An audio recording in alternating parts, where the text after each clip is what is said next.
Now, one of the authentication protocols is PAP, which is Password Authentication Protocol. It should in no way be used today. It's basically, it should be obsolete. Some actual devices won't have an option for it because all of the data is moved in clear text, including the authentication information. So you have username, password, whatever type of information is going over in clear text, which will allow for sniffing, man-in-the-middle attacks, replay attacks. So that's not secure. That's what we used a long time ago, but as the threats increased, we had to provide more and stronger authentication. Now, CHAP is Challenge Handshake Authentication Protocol. It provides more protection than the one we just talked about, PAP. And how this works is I'm going to log in. I want to connect through my ISP to the internet. I put in my username and password. But what my system software does is sends over just my username over to the authentication server. The authentication server is going to look in its database and it's going to look at its database and say, hey, do we have a Sean Harris? Yep, we have a Sean Harris.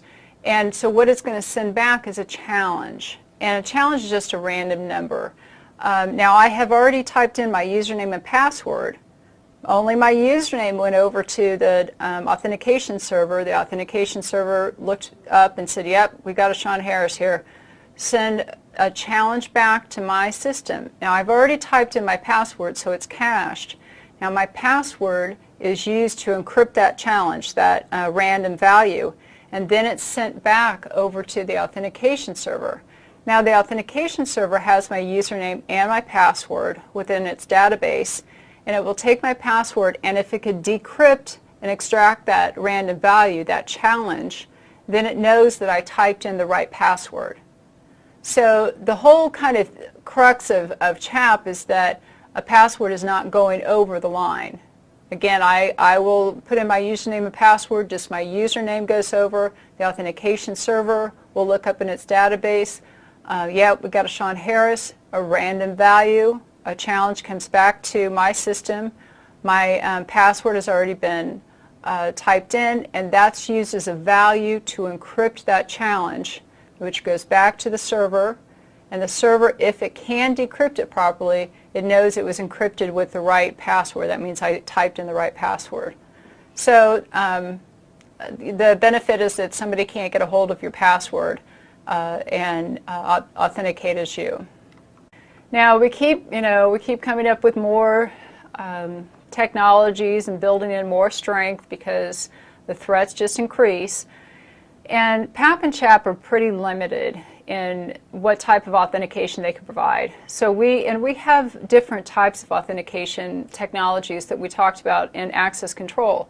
We have PKI and Kerberos and token devices, and we've got a lot of different ways of authentication. So we don't want to be just stuck with PAP or CHAP. And so what the industry has come up with is Extensible Authentication Protocol, EAP. And how you could think of EAP is basically as kind of a framework where you could plug in the type of authentication that you're going to want to use.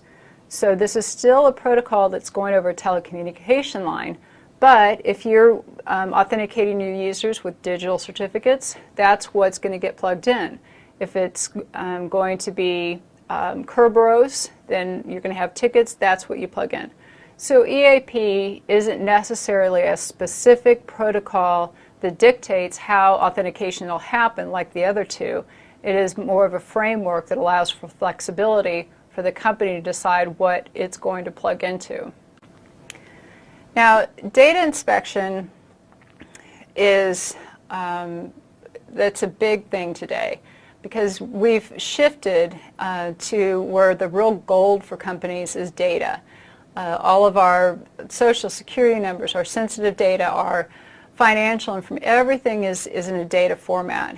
And so what most companies are really struggling with today is all of the data that leaks out of their environment. So it's a new industry where there's different types of data inspection happening at different areas within the network. And I'm going to step outside of CISSP just a minute to give you some real-world examples.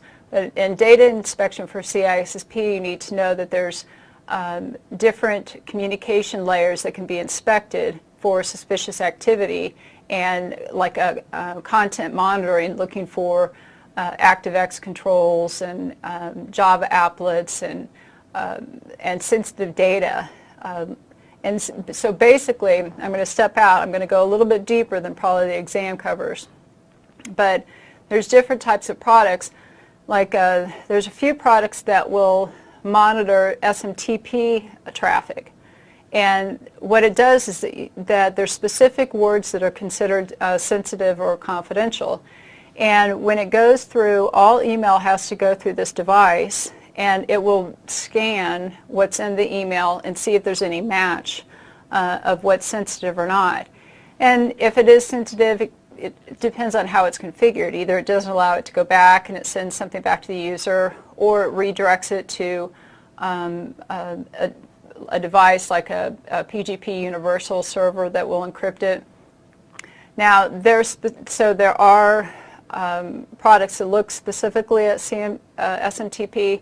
There are products that can look at different types of protocols, HTTP, SMTP, FTP, and again, they're looking for what's considered sensitive. And what's interesting is that, like, how could you actually connect or find all of the social security numbers? I mean, you're not going to have a list of every single social security number and have this email have to be compared to it. But they have, basically they have rule-based algorithms that if there's a 9-digit number, then there's a possibility, and it has intelligence built into it to be able to see if these types of words are close to these types of words, then it could be a personal address or something.